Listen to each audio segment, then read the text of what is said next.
Friends, welcome to my channel. இன்றைக்கி நம்ம சேனலில் என்ன வீடியோ பார்க்க போகிறோம்னா, ஒரு 3 விதமான தோசை எப்படி செய்யணும்னா பார்க்க போகிறோம். வாங்க பார்க்கலாம். அதுக்கு ஃபஸ்ட்டு தோசை செய்யறதுக்காக தக்காளி பேஸ்ட்டை அரைச்சி வச்சுருக்கேன். இதை மாவு கூட கலந்துடலாம்.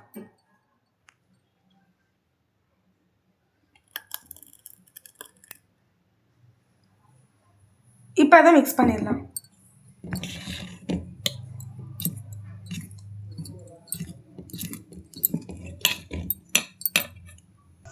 இப்போ அடுப்பு ஆன் பண்ணி தோசைக்கல் வச்சாச்சு. இதில் மாவை ஊற்றிடலாம். இப்போ தோசை ஊற்றிடலாம்.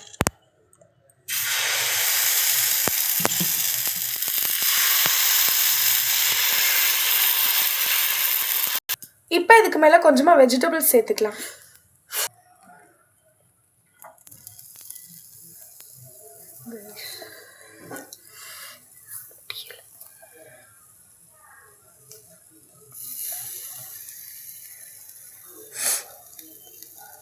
இப்போ இது நல்லா வேகட்டும். தோசை வெந்துச்சு, திருப்பி போட்டுக்கலாம். தோசை வெந்துச்சு, இதை பிளேட்டுக்கு ட்ரான்ஸ்ஃபர் பண்ணிடலாம். சூப்பரான தக்காளி தோசை ரெடி. அடுத்து என்ன தோசைன்னு பார்க்கலாமா? இப்போ முட்டை தோசை. அதுக்கு கல் அடுப்பில் வச்சு அதில் தோசை மாவு ஊற்றி தோசை ஊற்றியாச்சு. இப்போ அதுக்கு மேலே முட்டை ஊற்றிடலாம்.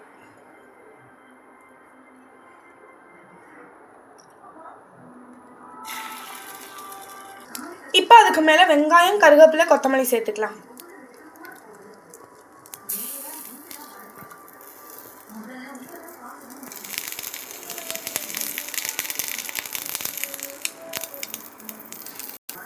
இப்போ இது நல்லா வேகட்டும்.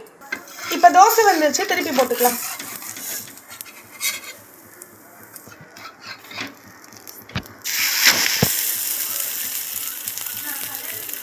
இப்போ தோசை வந்துருச்சு, இதை பிளேட்டுக்கு ட்ரான்ஸ்ஃபர் பண்ணிடலாம்.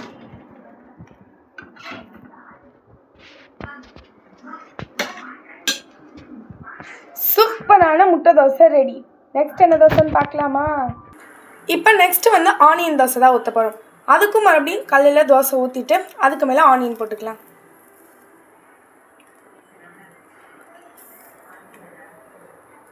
கொஞ்சம் கொத்தமல்லி போட்டுக்கலாம். கொஞ்சம் கருவேப்பிலை போட்டுக்கலாம். இது கொஞ்ச நேரம் வேகட்டும். இப்போ தோசை வந்துச்சு, திருப்பி போட்டுடலாம்.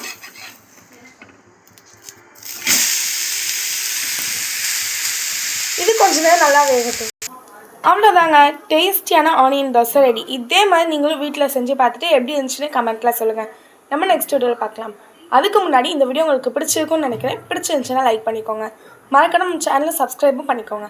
அப்போ நான் டெய்லி போடுற வீடியோஸ் உங்களுக்கு நோட்டிஃபிகேஷனில் வரும். பாய்.